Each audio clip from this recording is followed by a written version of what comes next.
Hey everyone, good to see you again. This is just a quick little video reviewing my Season 2 in Age of Empires 4.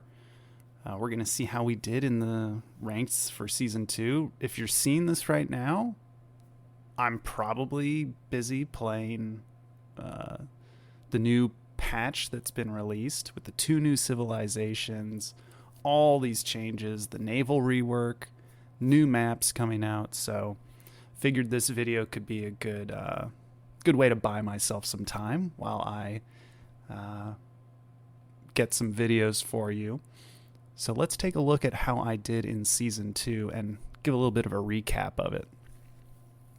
So you can see here, compared to Season 1, we're ending up at the exact same level, Diamond 1. Rating, extremely similar, about 1200. Win rate, super similar. And it's incredible that I played about the same amount of games. I think Diamond 1 is a good spot for me. It was hard to say during Season 1 because of some issues with the way the ranked system had been working. Halfway through, it kind of got adjusted. But this season, I really just floated around like the Plat 2 and 3 level. There were some dips down towards Plat 1. There were some gains. I might have made it to Diamond 2 at some point. Probably not, but kind of ending on a high note at Diamond 1. And let's take a look. Looking at the rating history, this doesn't capture quite all of the ranked season, but this is a pretty good indicator. And I mean, I think back here, this was me still playing as the Abbasid. And then it looks like, I think right around August, I decided, let's start putting out some new content. And it might have been August 16th when we saw my switch over to the Chinese. And man, did learning the Chinese cause a dip in my rank. You can see just lots of lost games here. Really dipped down all the way down to here. Then we started to adjust. We started to solidify our 2 town centers Song Dynasty opening, and we really started knocking it out of the park here. This was just a series of wins. It was wild.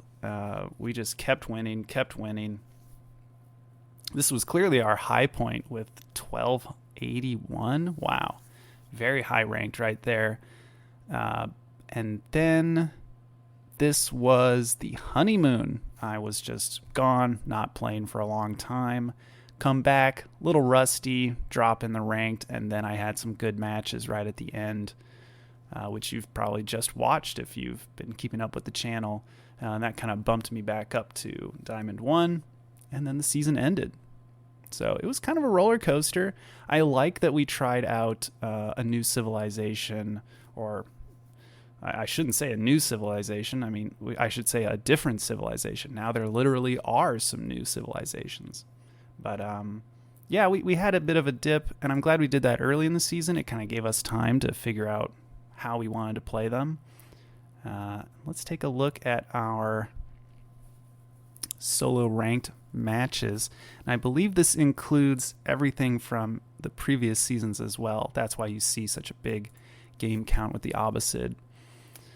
Hilariously, a 50% win rate with the Chinese. So exactly 15 games that I won, 15 games that I lost. It looks like I still have a pretty positive win rate with the Abbasid.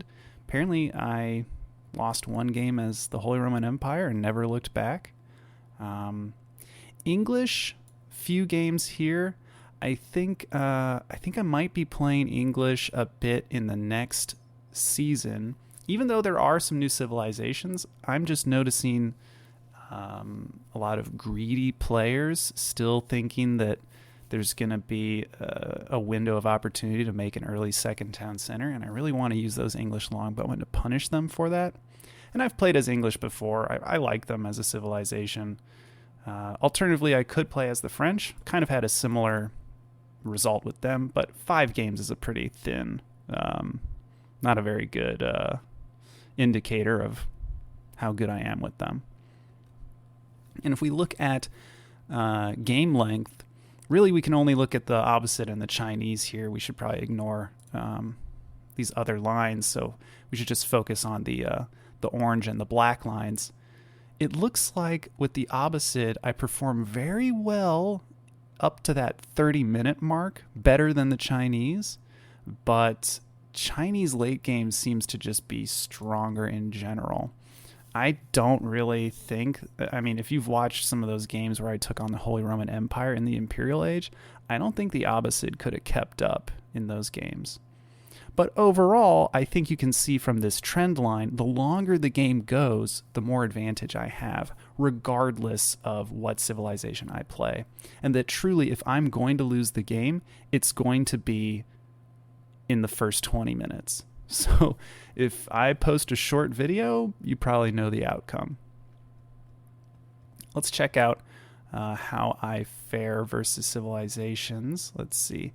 Looks like I do the best versus the French. Like I said, I think it's a matchup that I understand the best. I really feel like I know how to take them on. Those Royal Knights just aren't really a threat to me anymore. If you can get your early game to go okay, not lose lots of villagers to random Royal Knight charges, you're going to do great. Looks like I struggle a lot against the Rus and Mongols. Not too surprised at that. Against the Rus, gosh, it's scary how fast they can get a second town center and how impossible it is to punish them about it, hoping that'll change in the new season.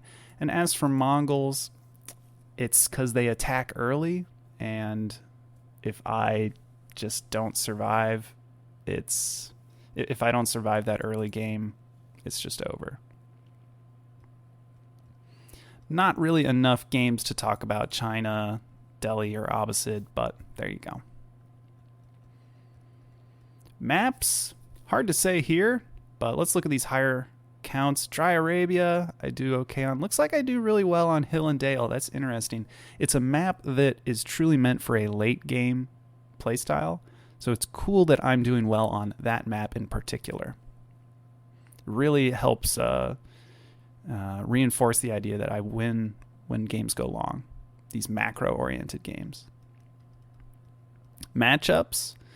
Let's check out some of these high game counts. Looks like against the English, doing pretty well. In a mirror match against Abbasid, I know it's only 3 games, but 100% win rate. Very cool. French, wow, 87% win rate versus the French as the Abbasid. I think Abbasid are just a great counter to French. I think it's just a great option. Now this I'm curious about. I wonder if I do better against the Mongols as the Abbasid or the Chinese. It looks like I do a little better as the Chinese, but there's just not enough data here to really talk about it. We'll have to see in the future. Yeah, English, French. Apparently I do really well against the English as the Chinese. Better than the Abbasid, actually. Much better. I think it's because you can just like supervise your stables, kick out a few horsemen. Suddenly their longbowman push is just over. Then by the time they get their spearmen out, you probably have some gunpowder turrets in your outposts.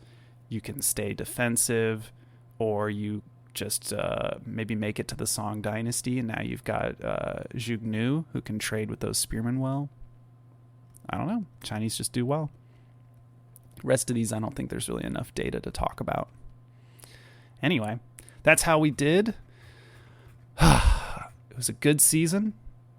Looks like we are the 3,000th-ish best player in the world, so there we go.